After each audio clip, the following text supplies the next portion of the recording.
Hello everyone, welcome to my clever books. मेरा नाम है माधुरी नागले और आज हम लोग देखने वाले हैं Madhya Pradesh at a glance. मतलब मध्य प्रदेश की जो चीजें हम लोग आगे डिस्कस करने वाले हैं डिफरेंट चैप्टर्स में, उसका एक ओवरव्यू इस चैप्टर में हम लोग या इस लेसन में हम लोग देखने वाले हैं।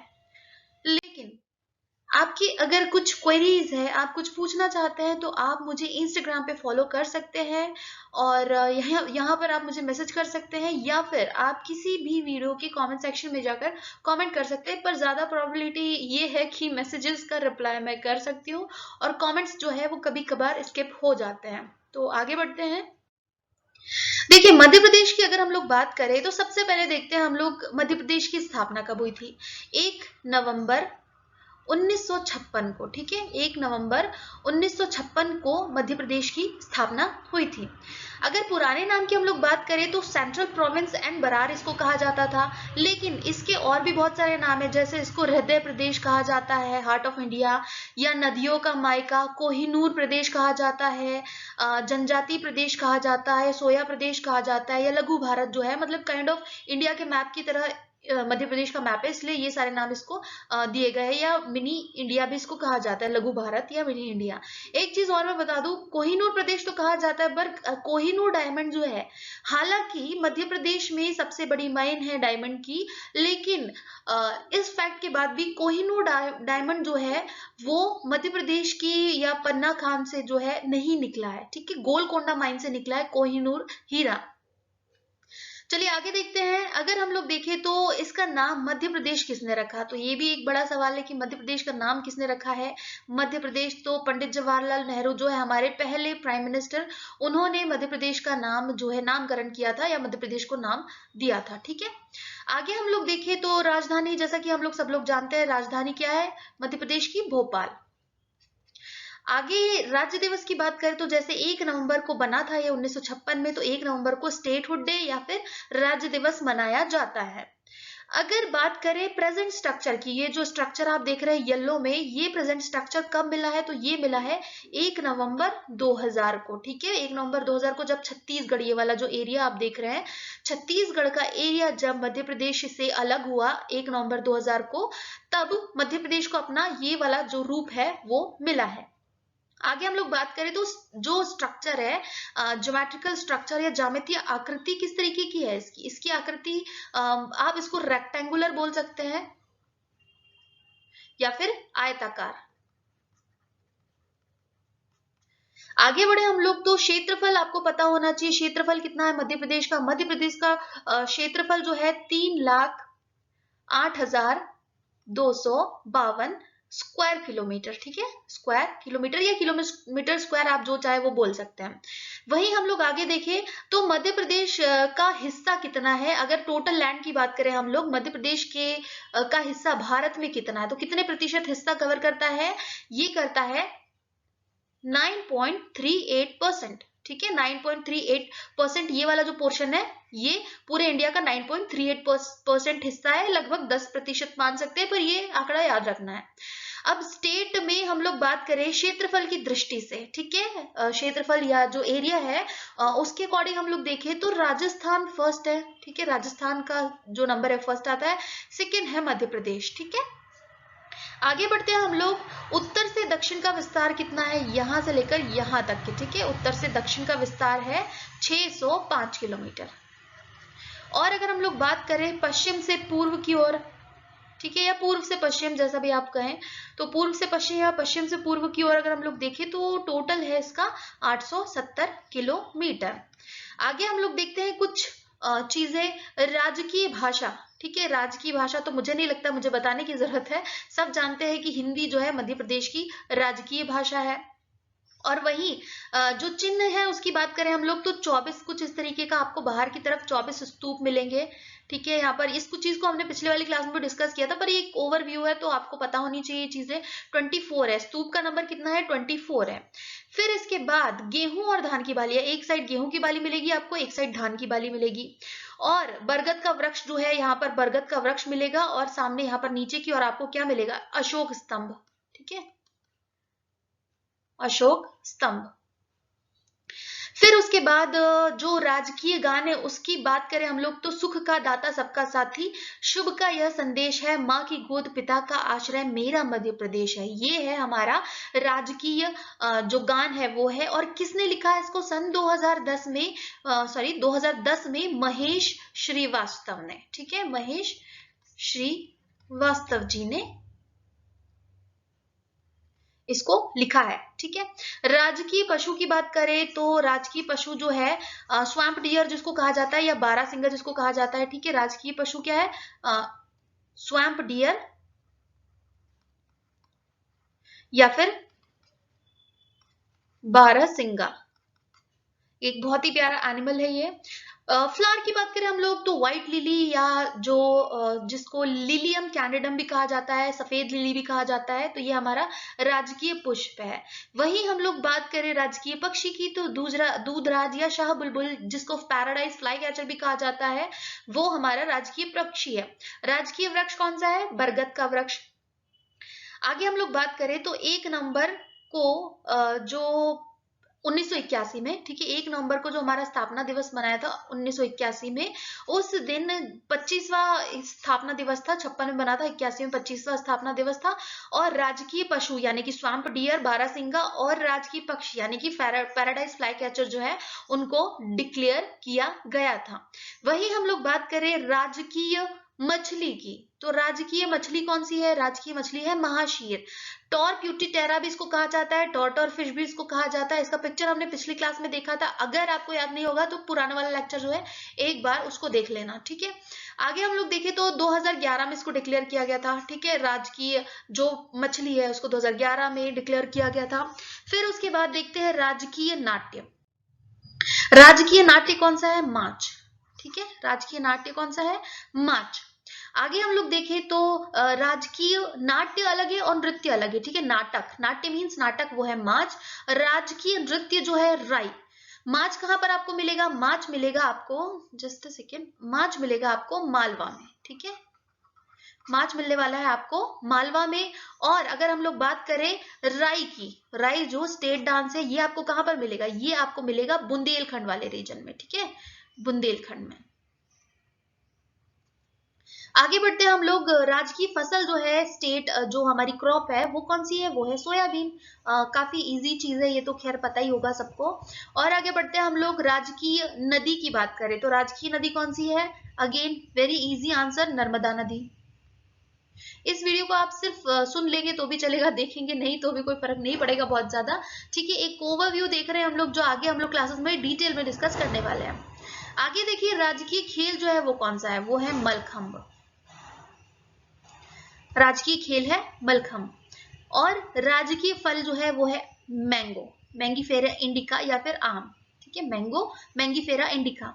जितने भी आप नाम देख रहे हैं ना, स्टेट के जितने भी सिंबल्स हैं या जो इंपॉर्टेंट नाम आप पढ़ रहे हैं, जैसे फिश का हो गया या जो स्टेट बर्ड है या एनिमल है, उनके आपको सबके क्या होना चाहिए? जो साइंटिफिक नेम है वो मालूम होना चाहिए, क्योंकि ज्यादा चांसेस है उनके बारे में कि इसी तरीके के क्वेश्चन पूछे जाए, ठीक है।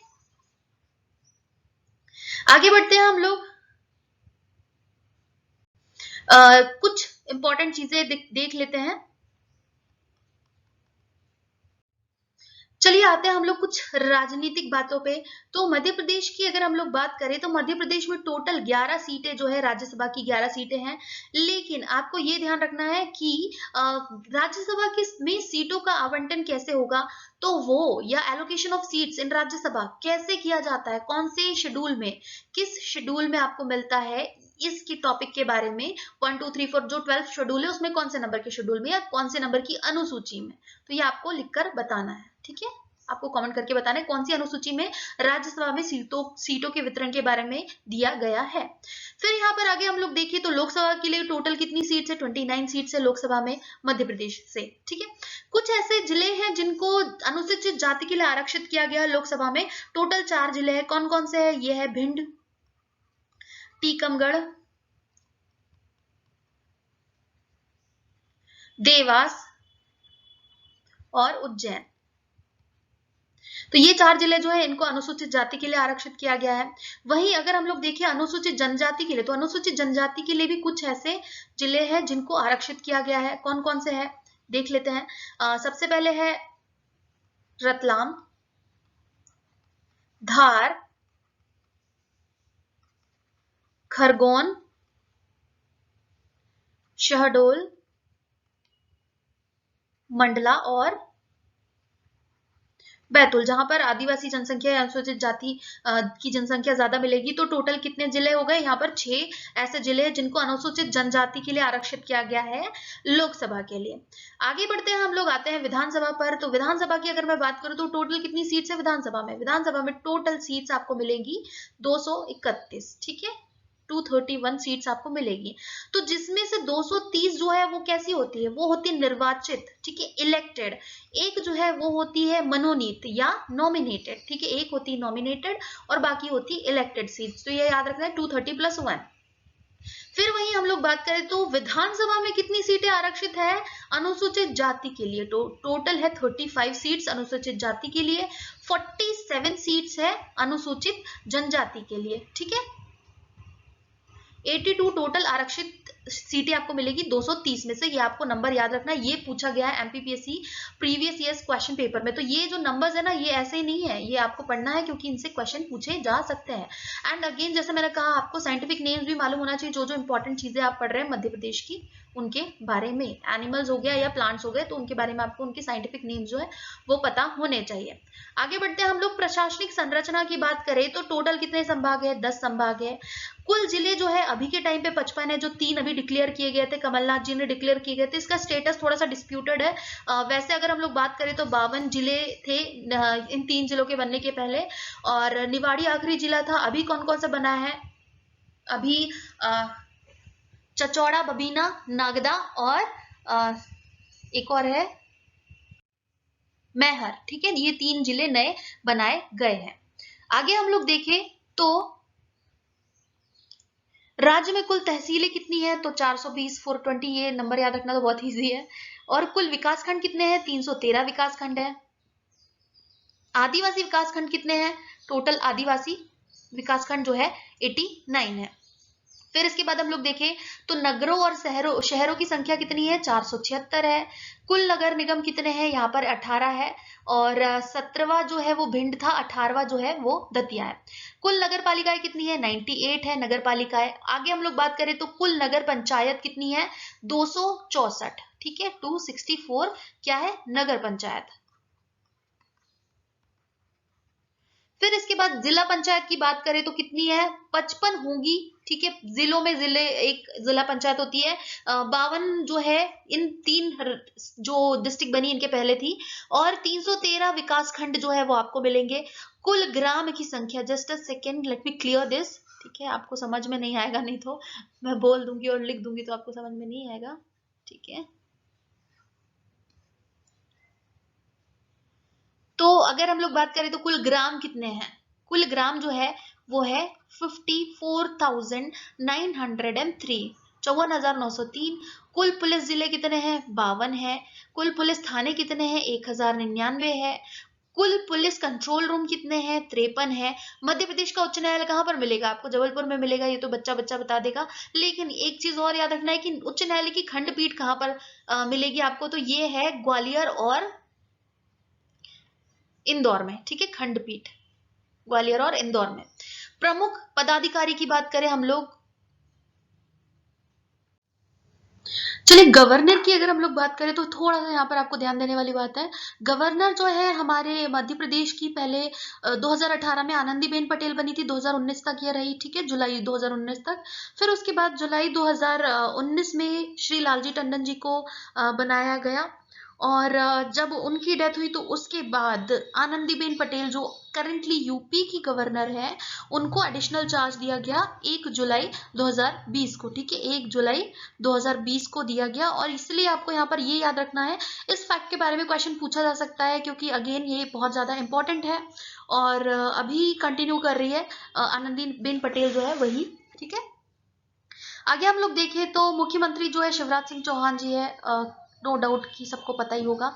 और विधानसभा के अध्यक्ष जो है उसकी अगर हम लोग बात करें तो पहले ये थे नर्मदा प्रसाद प्रजापति, पर आपको सिर्फ अभी याद रखना है कि अभी एक्टिंग जो है विधानसभा के अध्यक्ष वो है जगदीश देवड़ा जी, और ये कौन सी पार्टी से बिलोंग करते हैं, ये करते हैं बीजेपी से बिलोंग, ठीक है। और हमारे जबलपुर हाई कोर्ट के जो चीफ जस्टिस है उनकी बात करें तो वो है अभी के टाइम पे अजय कुमार मित्तल जी। अब कुछ आंकड़ों की बात कर लेते हैं हम जनसंख्या से रिलेटेड। जनसंख्या अपने आप में बहुत ज्यादा इंपॉर्टेंट टॉपिक है, जनगणना या फिर सेंसस जो है बहुत ज्यादा इंपॉर्टेंट टॉपिक है, लेकिन यहाँ पर सिर्फ एक ओवरव्यू, इस चीज को आप लोग ध्यान रखना, ये सारी चीजें हम लोग डिटेल में आगे डिस्कस करने वाले हैं। सो डोंट वरी, अगर आपने आज चीजें देख ली है तो आगे आपको कंफ्यूजन बिल्कुल नहीं होगा और चीजें याद भी रहेगी, एक काइंड ऑफ रिविजन भी हो ही जाएगा, ठीक है। तो जनसंख्या की बात करें तो कितनी है जनसंख्या, लगभग 7,26,26,26,809 2011 के हिसाब से, ठीक है। 2011 ये याद रखना जरूरी है कि अगर ईयर मेंशन किया है तो एग्जैक्टली यही आंकड़े आपको बताने हैं। अगर हम लोग बात करें जनसंख्या का कुल प्रतिशत कितना है, ठीक है, 6% जनसंख्या है पूरे भारत की। स्थान पहले था छठवा, जब तेलंगाना नहीं बना था, क्योंकि 2014 में तेलंगाना बना है। 2014 में तेलंगाना बनने के बाद फिफ्थ जो है वो नंबर आ गया है मध्य प्रदेश का। कुल पुरुष जनसंख्या की बात करें तो 3,76,00,000, ठीक है, 3,76,00,000 है लगभग। और कुल महिलाओं की बात करें तो 3,50,00,000 है लगभग, ठीक है। शिशु की बात करें 0 से लेकर 6 ईयर्स तक के कितने बच्चे आपको मिलेंगे मध्य प्रदेश में, तो 1,08,09,000 लगभग बच्चे मिलेंगे, ठीक है। और पुरुष की बात करें, मतलब मेल चाइल्ड की बात करें तो 56,36,172 है मेल चाइल्ड, 51,73,000 जो है फीमेल चाइल्ड है। वहीं हम लोग डेकेडल ग्रोथ की बात करें, remember this is very very important. Decadal growth जो है, या जिसको दशकीय वृद्धि कहते हैं, ये भी एग्जाम में पूछा जाने वाला सबसे ज्यादा इंपॉर्टेंट क्वेश्चन है, ठीक है। दशकीय वृद्धि जो है वो कितनी है मध्य प्रदेश की, वो है 20.3,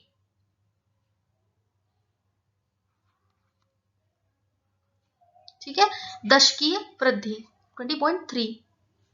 आगे हम लोग बात करें तो जनसंख्या की औसत वृद्धि दर 20.35 है। वैसे ये पूरा याद रखना क्योंकि पूछा जा सकता है, तो पूरा अच्छे से याद रहना चाहिए, बड़ा नंबर है नहीं क्योंकि हालांकि ये जनसंख्या की औसत वृद्धि दर की अगर हम लोग बात करें 2.03 है। और वार्षिक वृद्धि दर की हम लोग बात करें, देखो वार्षिक क्या है कि एक साल में कितना बढ़ रहा है। अब ऑब्वियसली यहाँ पर 10 सालों की बात करें तो उसको 10 से डिवाइड कर देंगे तो ये हो गया 2.03, ठीक है, 2.03 हर साल जनसंख्या जो है वो बढ़ती है मध्य प्रदेश की।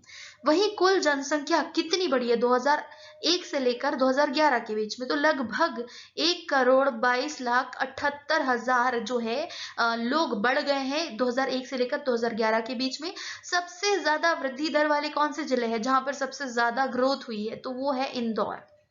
जनसंख्या में ग्रोथ की बात कर रहे हैं हम लोग, 32.7% यहाँ पर ग्रोथ हुई है। झाबुआ, भोपाल, सिंगरौली, बड़वानी जो है इसके बाद इनका नंबर आता है, ठीक है। इंदौर के बाद झाबुआ, भोपाल, सिंगरौली और बड़वानी। न्यूनतम दशकीय वृद्धि दर वाले जिले कौन से हैं, सबसे कम कहां पर वृद्धि हुई है, तो 12.3% हुई है अनूपपुर में, ठीक है, अनूपपुर में।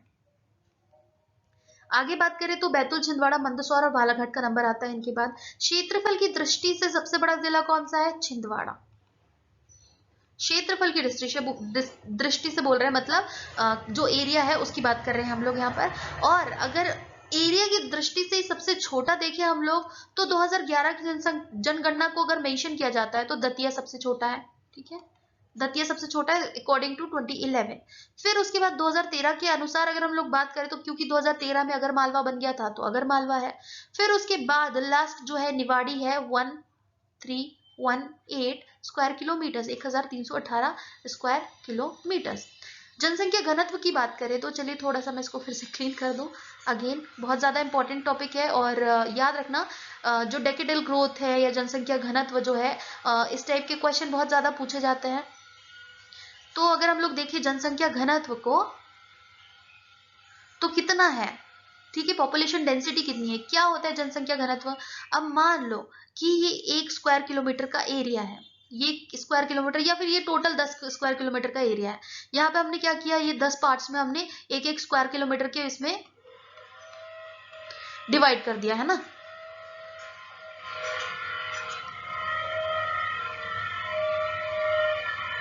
देखिए 10 स्क्वायर किलोमीटर का ये एरिया है, इसको हमने डिवाइड कर दिया। अब यहाँ पर क्या है कि ये 10 स्क्वायर किलोमीटर है। अब यहाँ पर टोटल कितनी जनसंख्या मिल रही है, यहाँ पर मान लो कि 1000 लोग मिल रहे हैं, तो हमने क्या किया, हमने इसको 10 से डिवाइड कर दिया। तो हमने यहाँ पर क्या कैलकुलेट कर लिया कि 1 स्क्वायर किलोमीटर वाला जो एरिया है ना, यहाँ पर कितने लोग रह रहे हैं, 100 लोग। तो इसी तरीके से जनसंख्या जो है उसको एरिया से डिवाइड कर दिया जाता है, तो वहां पर क्या मिलेगा आपको, 236 प्रति व्यक्ति, ठीक है, प्रति स्क्वायर किलोमीटर व्यक्ति आपको मिलेंगे। 1 स्क्वायर किलोमीटर में मध्य प्रदेश में कितने लोग रह रहे हैं, 236 लोग रह रहे हैं। वहीं हम लोग बात करें पॉपुलेशन डेंसिटी के हिसाब से कौन सा नंबर आएगा मध्य प्रदेश का, तो वो है 17, ठीक है, बहुत ज्यादा ऊपर नहीं है, बहुत अच्छी बात है कि ये ऊपर नहीं है। फिर सबसे ज्यादा जनसंख्या घनत्व वाले जिले कौन से आपको मिलेंगे, सबसे ज्यादा जनसंख्या घनत्व आपको मिलेगा 855, ये मिलेगा आपको भोपाल में, ठीक है। इसके बाद ग्रेजुअली इंदौर, जबलपुर, ग्वालियर और मुरैना है। न्यूनतम जो है वो आपको सबसे कम 94 जो है ये मिलेगा डिंडोरी में, ठीक है। फिर उसके बाद अगर हम लोग बात करें टोटल ग्रामीण जनसंख्या, तो है 72.4% ग्रामीण जनसंख्या है। और शहरी जनसंख्या कितनी है, शहरी जनसंख्या है 27.6%, ये याद रखना बहुत ज्यादा इंपॉर्टेंट है। ओवरव्यू है, अगर आपने यहाँ ध्यान नहीं भी दिया तो देखने वाले इसको हम लोग बाद में, और तो डोंट वरी, पर अगर देख लेते हैं तो ये आपके लिए बेनिफिशियल होगा। आगे हम लोग बात करें तो मध्य प्रदेश में अनुसूचित जाति का कितना परसेंट आपको मिल रहा है, अनुसूचित जाति जो है उसका कितना परसेंट मिल रहा है, तो क्योंकि अनुसूचित जाति जो है उसका भी काफी अच्छा खासा पॉपुलेशन अनुसूचित जाति की जो है शेड्यूल कास्ट की आपको मध्य प्रदेश में मिलेगी। तो टोटल यहाँ पर परसेंटेज मिल रहा है 15.6%, ठीक है। आगे हम लोग देखें तो मध्य प्रदेश अनुसूचित जाति 15.6% है। और सबसे ज्यादा कौन से जिलों में मिल रही है, तो ये मिल रही है इंदौर में, उज्जैन में, सागर में, मुरैना में और छतरपुर में सबसे ज्यादा एससी पॉपुलेशन आपको मिलेगी। और सबसे कम कहां पर मिलेगी, ऑब्वियसली जहां पर एसटी ज्यादा मिलती है, तो थोड़ा वहां पर आप एक लॉजिक लगा सकते हैं, झाबुआ में, अलीराजपुर में, डिंडोरी, मंडला, उमरिया, यहाँ पर आपको एसटी पॉपुलेशन ज्यादा मिलेगी, इसलिए एससी कम मिलेंगे। और प्रतिशत की अगर हम लोग बात करें तो सबसे ज्यादा प्रतिशत आपको एससी का मिलेगा उज्जैन में 24%। और सबसे कम प्रतिशत कहां पर मिलेगा, अगेन झाबुआ में। आगे हम लोग देखें तो अनुसूचित जनजाति की जनसंख्या कितनी परसेंट है, 21% आपको अनुसूचित जाति या शेड्यूल ट्राइब्स मिलेंगे। वही हम लोग बात करें सबसे ज्यादा एसटी जनसंख्या वाले, सबसे ज्यादा एसटी जनसंख्या वाले जो है धार, बड़वानी, झाबुआ, छिंदवाड़ा, खरगोन, ठीक है। यहाँ पर नंबर की बात की जा रही है, परसेंट की बात नहीं की जा रही है। अगर हम लोग परसेंट की बात करते हैं तो अलीराजपुर में एसटी सबसे ज्यादा मिलते हैं, नंबर की बात करते हैं तो धार में सबसे ज्यादा मिलते हैं, ठीक है। फिर न्यूनतम कब कहां पर मिलेंगे आपको, भिंड, दतिया, मुरैना में सबसे कम एसटी पॉपुलेशन मिलेगी। और भिंड, मुरैना, दतिया में ही परसेंट वाइज भी एसटी पॉपुलेशन सबसे कम मिलेगी। राज्य की लिंगानुपात की बात करें हम लोग, जो सेक्स रेशियो है उसकी बात करें हम लोग, तो लगभग 931 महिलाएं आपको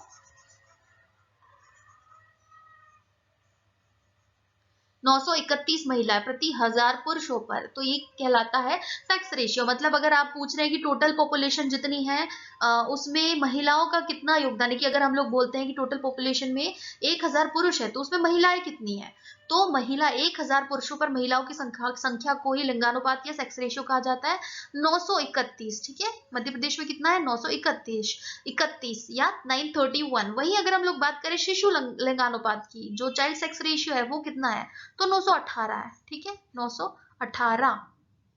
आगे हम लोग देखें तो जो सेक्स रेशियो उसकी दृष्टि से जो देश में राज्यों का क्रम है उसमें मध्य प्रदेश का जो है वो 20वां स्थान आता है, जो बहुत बुरी एक पोजीशन है कि यहाँ पर लड़कियां या महिलाएं जो है वो कम है नंबर में। सर्वाधिक लिंगानुपात वाले जिले या सेक्स रेशियो वाले जिले जो है वो कौन से है, बालाघाट है, सबसे ज्यादा कहां पर मिलेगा, बालाघाट में।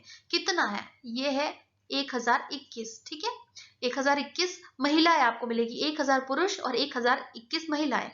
न्यूनतम कहां मिलेगा, लीस्ट कहां पर मिलेगा, 837 मिल रहा है, कहां पर, भिंड में, ठीक है, भिंड में।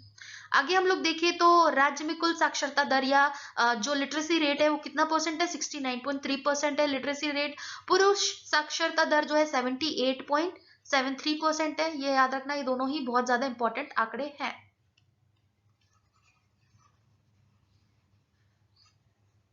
और इस टाइप के क्वेश्चन जो है factual question Madhya Pradesh PSC में बहुत ज्यादा पूछे जाते हैं। और फैक्चुअल क्वेश्चंस जो है क्योंकि इजी होते हैं बट स्टिल आपको याद रखना होता है, क्योंकि जो ऑप्शंस होते हैं वो भी थोड़े से इस टाइप के दिए जा सकते हैं कि डिफिकल्ट बनाया जाए क्वेश्चन को, क्योंकि ऑब्वियसली 10 सालों से वही क्वेश्चन पूछे जा रहे हैं जनसंख्या पर, सेंसस पर, तो कहीं कुछ डिफिकल्टी लेवल तो बढ़ाना ही पड़ेगा। पुरुष साक्षरता दर की हम लोग बात करें तो मेल लिटरेसी रेट जो है वो कितना है 78.73%, ठीक है। फीमेल लिटरेसी रेट की बात करें तो थोड़ा कम है, ये है 59.24%। वही हम लोग बात करें सर्वाधिक साक्षरता दर या सबसे ज्यादा लिटरेसी रेट आपको कहां पर मिलता है, तो वो मिलता है जबलपुर में। कितना है ये 81.07%। वही हम लोग बात करें लीस्ट की तो अलीराजपुर में मिल रहा है, कितना है 36.1%। न्यूनतम साक्षरता दर जो है अलीराजपुर में है। और अगर हम लोग साक्षरता दर या लिटरेसी रेट की बात करें तो कौन सा नंबर आता है इंडिया में, मध्य प्रदेश का कौन सा नंबर आता है, तो यह 28वां नंबर, बहुत पीछे और बहुत पीछे। सर्वाधिक साक्षरता दर जो है पुरुषों की कहां मिलेगी आपको, जबलपुर और इंदौर में मिलेगी 87.3% लगभग। और अगर हम लोग बात करें महिलाओं की तो महिलाओं की कहां पर मिल रही है, भोपाल में 74%। भोपाल में सबसे ज्यादा साक्षर महिलाएं आपको मिलेगी प्रतिशत की दृष्टि से हम लोग देखें या बेस्ड ऑन परसेंटेज। और आगे हम लोग बात करें न्यूनतम पुरुष भी आपको अलीराजपुर में मिलेंगे और महिलाएं भी अलीराजपुर में मिलेगी। टोटल ओवरऑल की बात करें तो वो भी अलीराजपुर में केवल 36.1%। वही हम लोग बात करें जो सर्वाधिक जनसंख्या वाले जिले हैं कौन से है, सबसे ज्यादा आपको इंदौर में जनसंख्या मिल रही है, जबलपुर, सागर और भोपाल उसके बाद आते हैं। न्यूनतम जो है वो है निवाड़ी का नाम आना चाहिए मेरे हिसाब से, निवाड़ी, हरदा, उमरिया वगैरह जो है, एक बार इसको कंफर्म करके मैं बताऊंगी। सर्वाधिक साक्षरता वाले जो जिले हैं उसमें घटते क्रम की बात करें, मतलब सबसे पहले सबसे ज्यादा कहाँ है, जबलपुर, इंदौर, भोपाल, बालाघाट। और न्यूनतम जो है अलीराजपुर, झाबुआ, बड़वानी, श्योपुर। सर्वाधिक पुरुष साक्षरता जबलपुर, इंदौर, भोपाल में। न्यूनतम पुरुष साक्षरता अगेन मैंने जैसे कहा अलीराजपुर, खंडवा और झाबुआ। सर्वाधिक महिला साक्षरता जो है भोपाल, जबलपुर, इंदौर, बालाघाट। और न्यूनतम महिला साक्षरता जो है वो आपको अलीराजपुर, झाबुआ, बड़वानी और श्योपुर में मिलेगी। ये जो है एक ओवरव्यू हम लोगों ने देख लिया है मध्य प्रदेश का। एंड आई गेस कि बहुत सारी चीजें और बहुत सारी बातें आपको जानने मिलेगी और मिली होगी, और अगर मिली होगी तो लाइक कर देना वीडियो। और नेक्स्ट वीडियो में हम लोग क्या डिस्कस करने वाले हैं, नेक्स्ट वीडियो में हम लोग डिस्कस करने वाले हैं मध्य प्रदेश का इतिहास, ठीक है। मध्य प्रदेश का इतिहास जो है वो डिस्कस करेंगे, जो लेसन 4 होगा हमारा। So thank you for watching the video, मिलते हैं नेक्स्ट वीडियो में।